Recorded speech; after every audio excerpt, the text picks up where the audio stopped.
Hello, beautiful hearts. I thought I'd try filming today outside from my garden. And let me just stand up and take you around. Birds are out singing. Got hummingbird feeders and hummingbirds everywhere.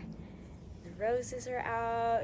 The yarrows looking gorgeous. And I just wanted to have this in the background. This is a garden bathtub planter that was pink when I moved into this house, and I decided to paint it up house style with some sacred kind of design that I was surrounded by in the village of Novo Futuro. And this poem is inspired by 17 days that I got to spend with the Huni Kuin at this festival called Eskawata Kayawei. And I just wanted to share a quick story about how I found myself surrounded by these people. A 4 days boat ride up a small river, sleeping in a hammock for I think it was 15 nights. I was in Hawaii, in Maui, before the festival, and I was learning what it was like to live in intentional community, and I was living in a medicine community, and we would garden and take care of the land and live in this beautiful way, and we drink medicine every new moon. And this is something that I've always loved to do. And I remember this one medicine ceremony, this brother sang this chant, and it was the Wakamaya chant of the Yawanawa, so different peoples, but they're all kind of cousins.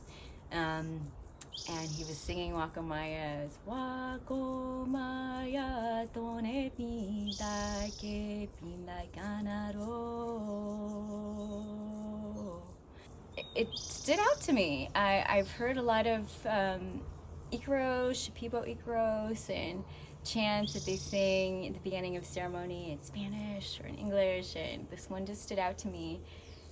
I was really moved by it, and I bookmarked it in my mind. And then that same ceremony, a sister in the community, she sang on her guitar the song Kano Kano, which is another Yawanawa song. And it also stood out to me as something utterly new and unique from anything I've ever heard sung in ceremony. And so the next day I asked her, can you please teach me the song that you sang? What was this song? I would love to learn it, because I love songs. And when I'm really moved by a song, I really want to learn how to sing it, for myself first and foremost, of course. And so in the next week or two, I was learning the song, Kano Kano, and she also had the chords for Wakamaya. And so I start looking up these songs on YouTube because I really want to get the strum down.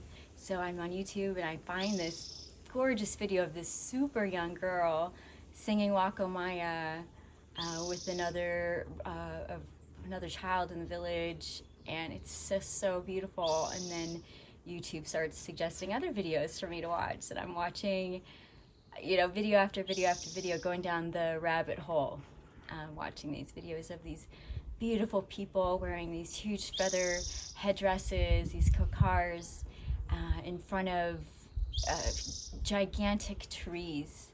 And the trees have root systems, tree trunks that look like a living room backdrop behind them. So I just became utterly obsessed. And then I found this video that was filmed at Eskawata Kayawei a couple years before, and I watched that a couple times, and I was wondering, when does this festival happen? I emailed the organizer, and then the organizer messaged me back saying, hi, the festival happens in 2 weeks, and it's full. It's been sold out for a while, but 2 people just canceled, so if you can get yourself there, you can come.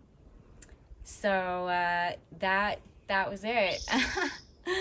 I got myself there a few days after the date he said, but it ended up, through synchronicity, working out just fine. And I was ready to leave Maui anyway, and it was just, after that, the Huni Kuin village, some friends and I went to a Yawanawa village, and then I ended up going back the next year to a Yawanawa festival, another little Yawanawa village, and then Eskawata Kayawei again. So I'm so grateful to be sharing this poem with you, this experience with you. I hope that you can feel the joy and the love that I have for these people, and highly recommend an experience like this. If you feel called to go to the Amazon and be with one of these beautiful tribes, I do highly recommend it. So enjoy. Thanks so much for watching, and comment below and share and like and all the things. I'd just love to know your thoughts after watching it. All right, goodbye. Haush haush.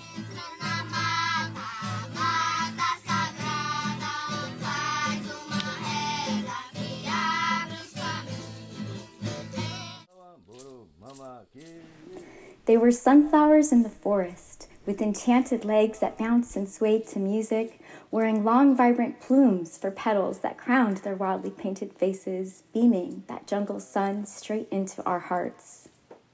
We arrived in boats to their secret garden, to witness with our own eyes their existence, to take a seat in the circle of their moonlit ritual, this exotic variety of Mother Earth's people, the Huni Kuin, planted at the heart of the Amazon.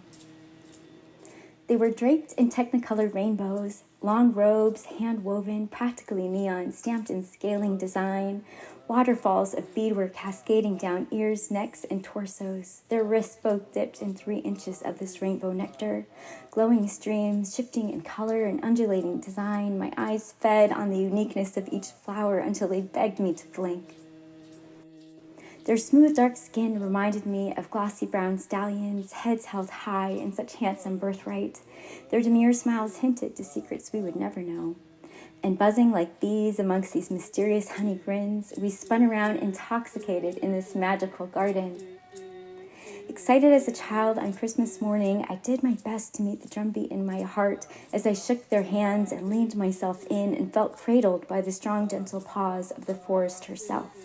I could almost smell the sacred resin on their skin. And on their arms and legs, across their backs and faces, their skin was embroidered with sacred motif, painted to life with the black dye of a jungle fruit. Geometries slipped over and unto and into themselves again and again with such ingenious mathematical precision that the negative space revealed patterns just as bold.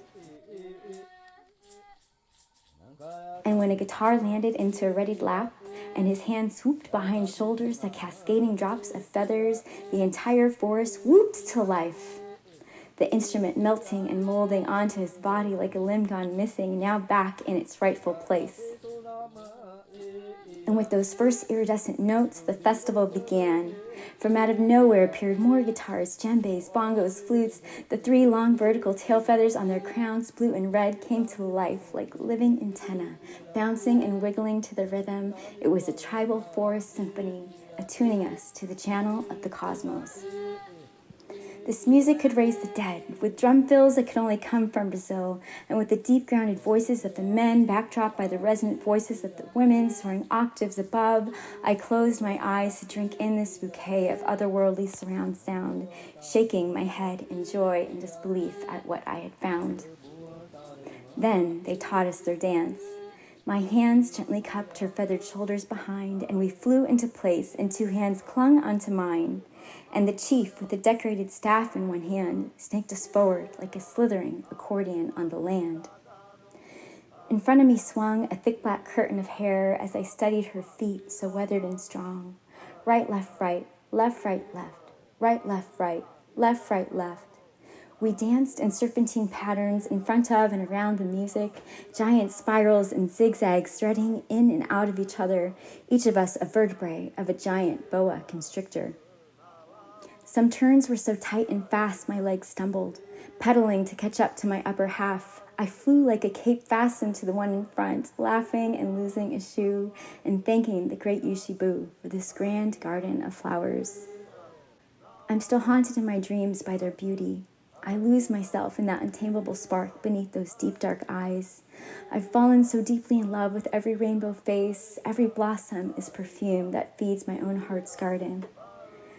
So I sing their songs, I learn their prayers, I put the feathers in my hair and drag red lipstick across my cheeks. I am a hummingbird who has found her favorite flower, these radiant, golden guardians of the queen and their world of reverence and joy. Bless these sunflowers in the forest. May they thrive like the Garden of Eden, protected and nurtured by all beings, so that we may continue to grow in this light, remembering that we too are Earth's guardians by divine birthright.